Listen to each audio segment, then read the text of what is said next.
La joie de voir naître son enfant est un phénomène miraculeux. Contente d'être enceinte, la mère ressent à l'intérieur d'elle un tout nouveau sentiment qui ne s'exprime pas avec des mots. Devenir les parents d'un enfant tant attendu, tant espéré, est un état d'esprit plein d'émerveillement.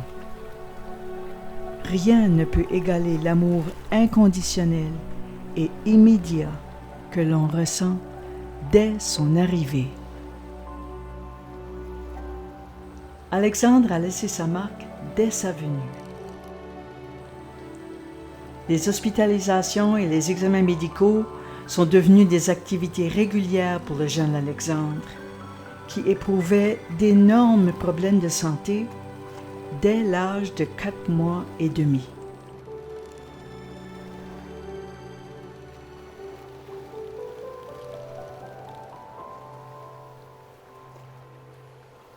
La famille Parks a dû attendre 23 longs mois avant d'obtenir le diagnostic de la condition d'Alexandre, une entéropathie auto-immune, une maladie très rare du système digestif.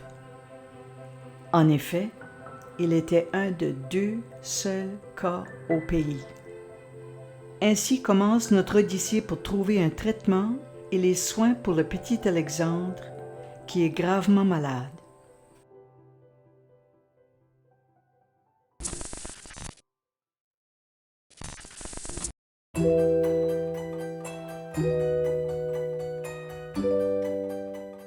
Confiné à la maison, Alexandre vivait dans le moment présent et son focus principal était sur ce qu'il était capable de faire.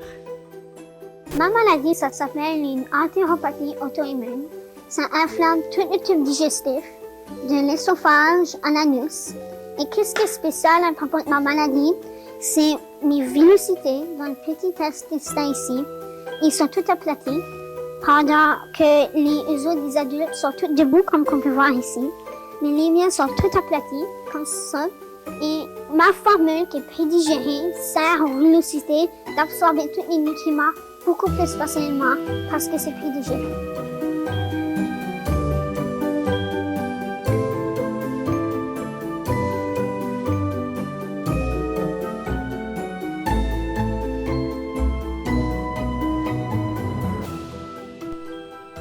Jour après jour, Alexandre était résilient.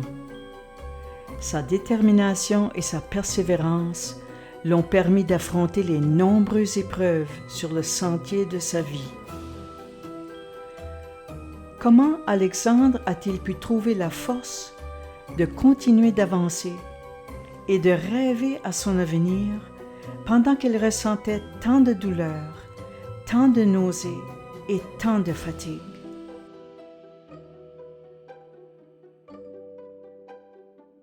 Dès l'âge de 6 ans, Alexandre a commencé à boire une formule alimentaire, une potion magique basée sur la nourriture des astronautes. Il devait donc se nourrir du liquide une 30aine de fois par jour.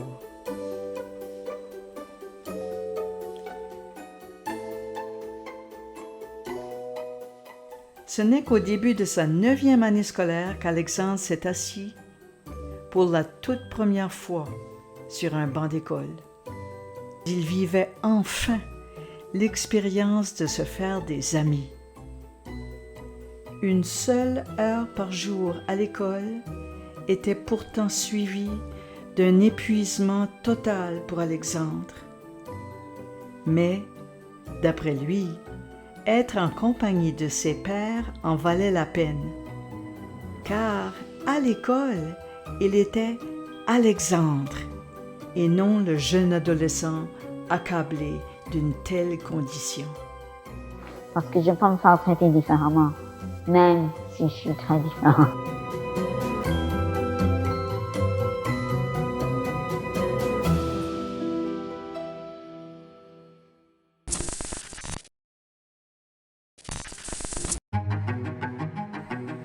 Alexandre visait l'excellence. Il disait qu'une fois guéri, il ne voulait avoir aucun regret. Il voulait avant tout être prêt pour ses études universitaires et sa vie d'adulte. D'après lui, il est inutile de s'apitoyer et de se lamenter. Il nous a souvent rappelé, tout le monde a son destin et il ne faut pas tenir la vie pour acquise, car on ne sait pas quand elle va finir. Rêvant d'étudier la biologie, Alexandre a terminé son secondaire comme étudiant à temps plein pour entreprendre un baccalauréat en biologie à l'Université de Moncton, suivi d'une maîtrise en médecine expérimentale à l'Université Laval, puis des études doctorales sur le cancer du sein à l'Université de Moncton. Malgré les déceptions et les complications médicales sur lesquelles il n'avait aucun contrôle, Alexandre a choisi de persister. Être autonome et vivre avec l'incertitude de sa condition lui ont imposé d'être plus responsable, plus résilient et encore plus courageux. Déterminé et constant, il a maintenu sa destinée sans fléchir.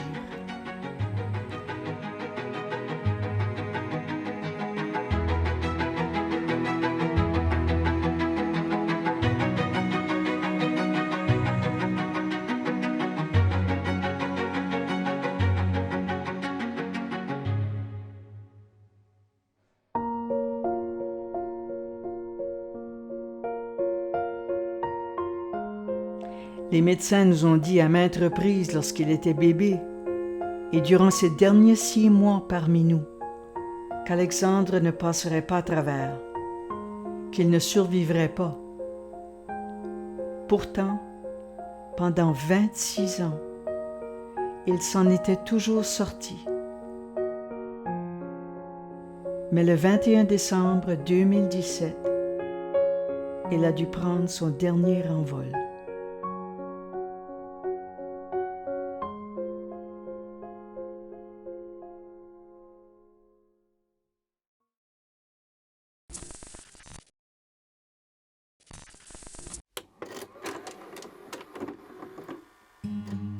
Être positif est un choix que l'on fait. C'est un choix conscient qu'Alexandre a décidé de faire, a choisi de vivre, malgré la douleur, malgré la souffrance.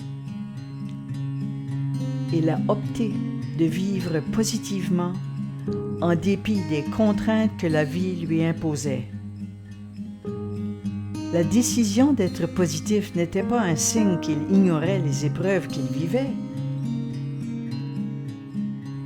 Bien au contraire, Alexandre a transformé sa vie en une réalité, un vécu authentique.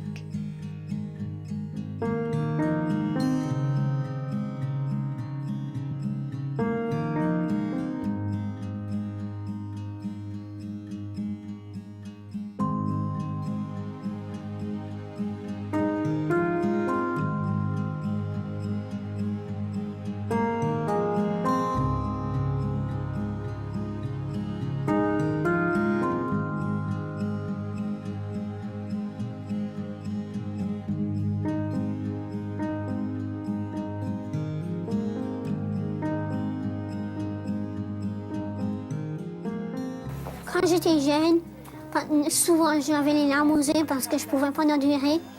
Mais quand tu vieillis, tu apprends pourquoi tu ne peux pas. Et moi, j'ai appris que tu ne peux pas en faire. Accepte ça, puis fais le mieux que tu peux avec ce que tu as.